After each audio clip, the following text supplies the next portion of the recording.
I felt that something else was holding me, something bigger than me. And I saw this golden color. We flashed our lights like the legend says to, and we've seen the light come up down the road. I felt this incredible energy come over me, and it was Lee Sung. From the boundaries of the universe to the depth of your soul. Embark on a journey through the unknown and unexplained as we explore mysteries, magic, and miracles.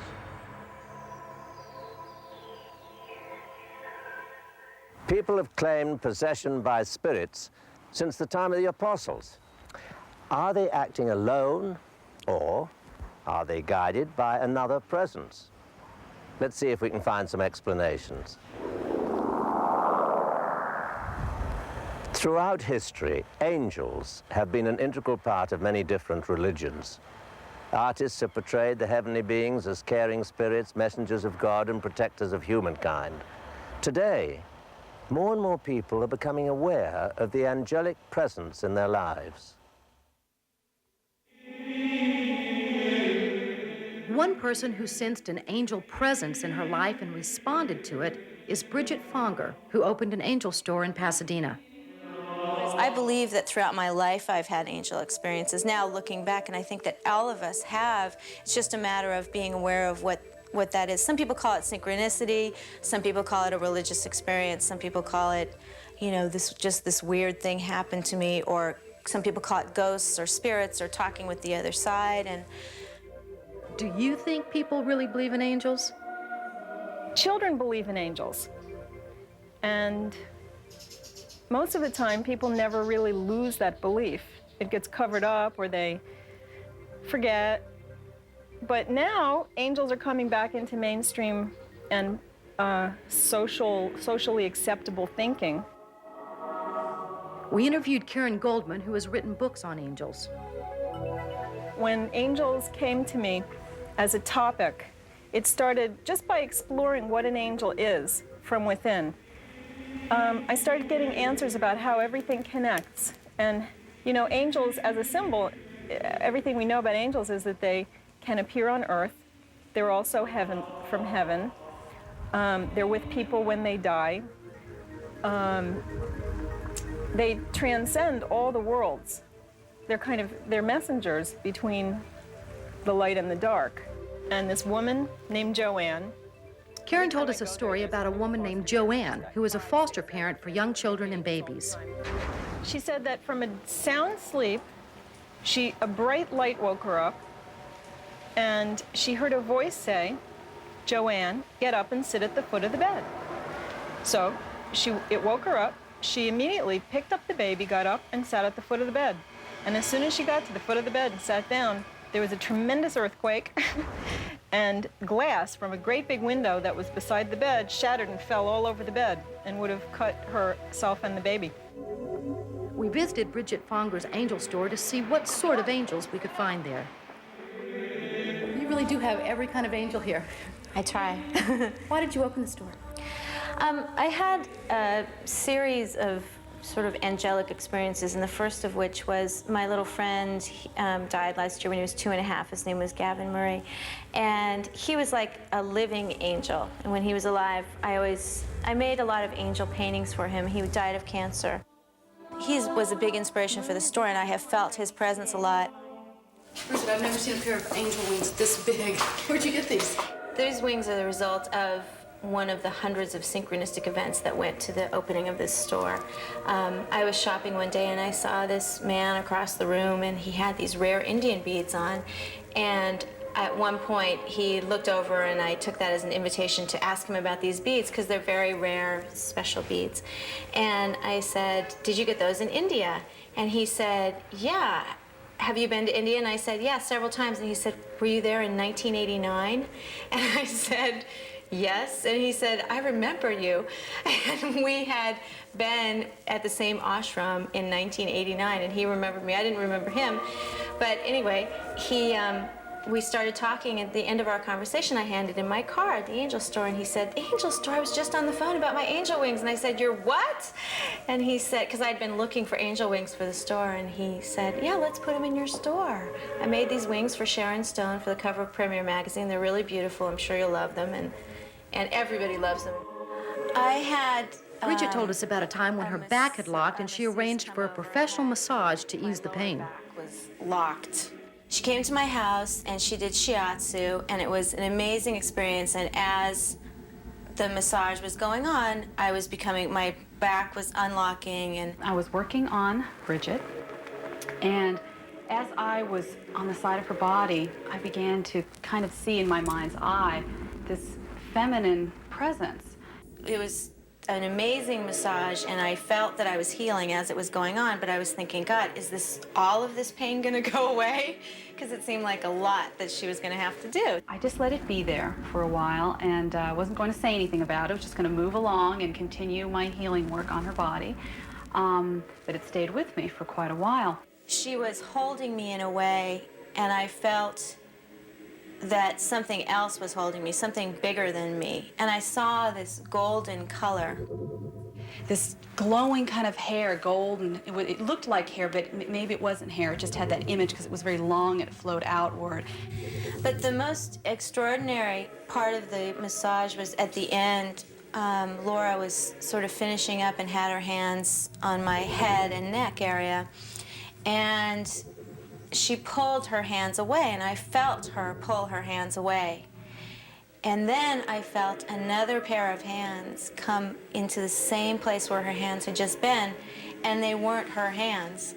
But I didn't want to say, "Those aren't your hands, are they?" Because I felt like either it would ruin if it was something like different, or she would say, "Oh yeah, they are my hands. Are you crazy?"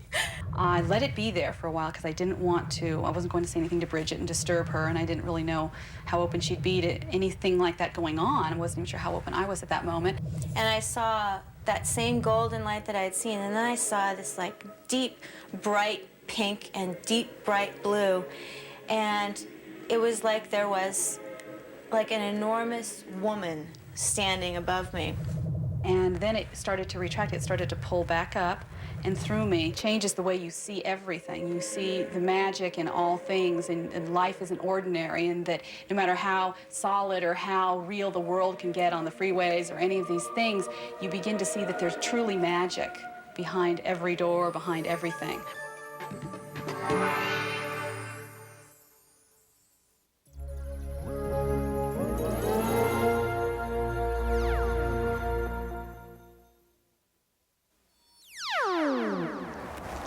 Omni magazine recently reported the famous photo of the Loch Ness Monster taken in 1934 to be a hoax. Christian Sperling confessed to his role as builder of the famous sea monster before his death at age 90. He said he made Nessie using a toy submarine fitted with a serpent's neck and head.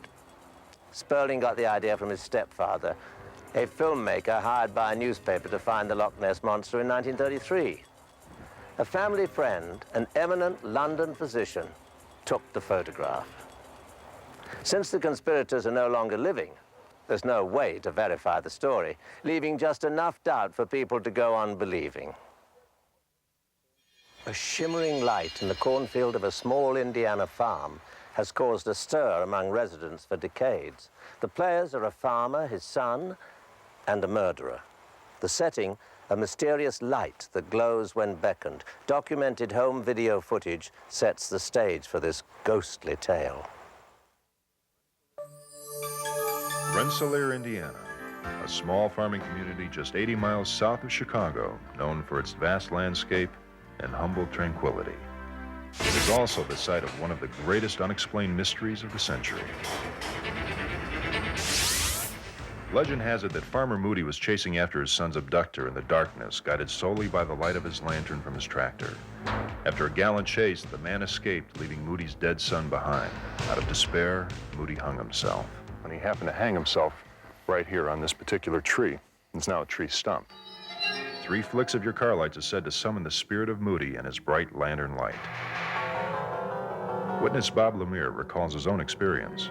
And I've seen the light myself coming out here. I've seen it. We've came out here and we flashed our lights like the legend says to, and we've seen the light come up down the road, get bright, and then seem to taper off as we went down the road.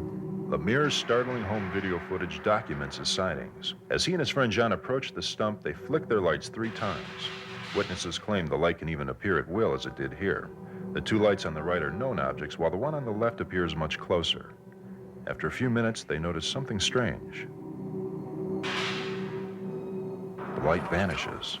A few moments later, it reappears much brighter. After hearing Lemire's story, we decided to investigate. The first step was to call Moody with our car lights. So go ahead, flick it 3 times. Now let's look in the distance and see if anything happens. Unfortunately, nothing was seen after several minutes. We tried again. Then it happened. A light from the cornfield appeared in the darkness. You can see it in the upper left-hand corner of your screen as our cameraman tried to zero in on it. We have circled it for easier identification. The light appears to be in the sky, but I assure you this is ground level. As you saw, we went from total blackness to the sudden appearance of this strange light. It was time to get a closer view of our findings. What we've got here, that could be one logical explanation, is this particular stop sign right here. This thing here gave sort of a reddish glow from about 1.25 miles down. These other signs at the end of the road could have reflected light as well, but I was wondering where the source of a known light could have been. There was nothing out here. I mean, this is absolutely endless. There's absolutely nothing out here whatsoever besides this. Upon returning to the tree stump, we were amazed at the amount of spectators gathered to see Moody's light. Among them was another witness with an even closer encounter. Basically, this gentleman, Doug, over here, just told me a story that he was here last night. And what did you see last night? Right up by the side of the road, there was a little body with a lantern just walking around, looking on the side of the road. You could see the whole outline of the body. It was bright yellow, and so was the lantern. Really? Whatever skeptics may say, we were there and we saw this light appear from an origin not one of us could trace. The glow of Moody's light will continue to be one of our greatest mysteries.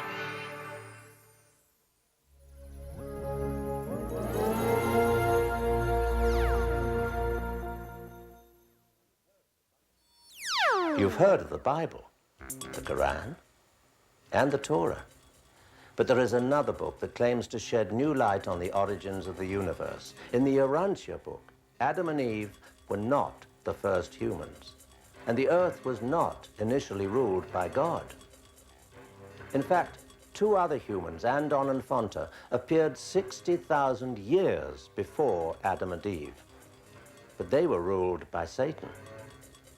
The book also claims that Jesus of Nazareth was the human form of a much more sovereign being named Michael of Nebadon.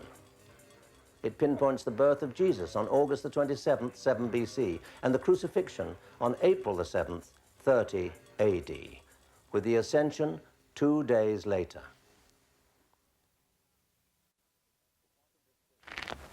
To tap into spirits from another dimension, psychics, I have a good friend who's a psychic, can act as conductors to channel information. Each of us has the ability to reach a higher power, but we don't even realize it. From ancient times until today, many kinds of people have channeled, but they are known by different names. Medium, healer, witch doctor, fortune teller, guru, and prophet. In the San Francisco Bay Area, Professor John Climo co-directs the doctoral parapsychology program at Rosebridge Graduate School, one of only 4 universities in the world dedicated to the study of anomalous phenomena. He is also co-founder of Opus, the organization for paranormal understanding and support that helps people who have unusual personal experiences. He is considered an expert in channeling. What is channeling? I define channeling as receiving energy or information or guidance from some source other than oneself and originating from some level of reality other than the physical as we currently understand it. I guess my roots, not only with regard to channeling, but to most paranormal or inexplicable fields in general, all of which I'm fascinated by and see as interconnected, began for me as an artist and a poet. Way back in my teenage years, or even earlier, when I was doing paintings and creative writing and poetry, I would feel myself moving into these altered states of consciousness. I'd feel myself getting more and more inspired. And the more inspired I got, the more I felt, I wondered, where is this coming from? This isn't just me anymore. When I would kind of get in the saddle of the inspired moment, I was connected to other wavelengths, other worlds. Alan Vaughn is a psychic researcher or professional intuitive. He uses his talents in psychic archaeology to discover ancient ruins and in research experiments on psychic phenomenon. But he also has the ability to channel an entity from another time. I went to a number of mediums to see what they could say about me. 3 of them said that I would be doing channeling myself one day and gave me the name of this Chinese entity, Li Sung. Well, my response was, over my dead body. I felt this incredible energy come over me. And it was Li Sung. There's what I would call full trance or unconscious channeling, where the channel goes away or goes unconscious and then comes back after the experience has occurred and doesn't have recall. I channel in a trance. It's like listening to a distant radio, as Jane Roberts once said. I experience it very similarly, but Li Sung shows me pictures of everything he's talking about. And then he impresses me. He's like standing behind me, and he impresses me so that it all comes out in English. What I call in my book open channeling. It's the kind of thing that I do. I don't lose consciousness. I don't stop being myself. And as far as I'm aware, there is not a particular identifiable entity that's talking to me, that's working through me. So far as I know, it's still me, but it's more than me. Good day, my friends. Oh, we are most pleased to be in your lights. I do feel I connect to the universal. Well, we lived about 1,200 years ago by your time in a small village in northern China. The more I get carried away, the more I open up into this, the more I feel like I am an individuation of God in human form, letting more and more of that awakenedness and realization pour through me. And as it pours through me, the language picks up faster and faster. I'm grabbing at hunks of sentences and metaphors and images popping to me. I'm sort of like clairvoyantly seeing all these images. We counseled persons who had, well, both physical and emotional problems. Often we prescribed herbs. We did some therapy with them. But that there's something larger, a presence pushing to come through this person. And that presence is not just that person. To help people understand their past lives, their soul's purpose, how they may enrich their living with spiritual principles in everyday life. We individual human beings have been kept down so long by government, by authorities, by churches, by science, and told, you're only this, you're only this, you're only this. The bottom line of all channeling for me is no, we are capable of channeling, of accessing the universal. There can be danger in whom you connect to in the channeling process, and there can be danger in your own psychological strengths. Many people have the will to believe. I have the will to believe. Skeptics have the will to disbelieve. And in parapsychology, there's 2 camps, the sheeps and the goats. The goats are those that don't believe. The sheep are those that tend to believe. For me, the ultimate channeling is to channel God, the universal creator, creation, being, mother, father, as Lazarus says, God, goddess, all that is. I think we're capable of connecting with all that is. As you incorporate more of the higher teachings into your understanding, then you're also able to teach others. So there must be spreading across the planet this consciousness of spirituality, of hope, and of creating miracles. Heaven is within us, and that we are potentially all channels in that we are all able to connect to universal heart and mind and wisdom and energy and be representatives of our Creator.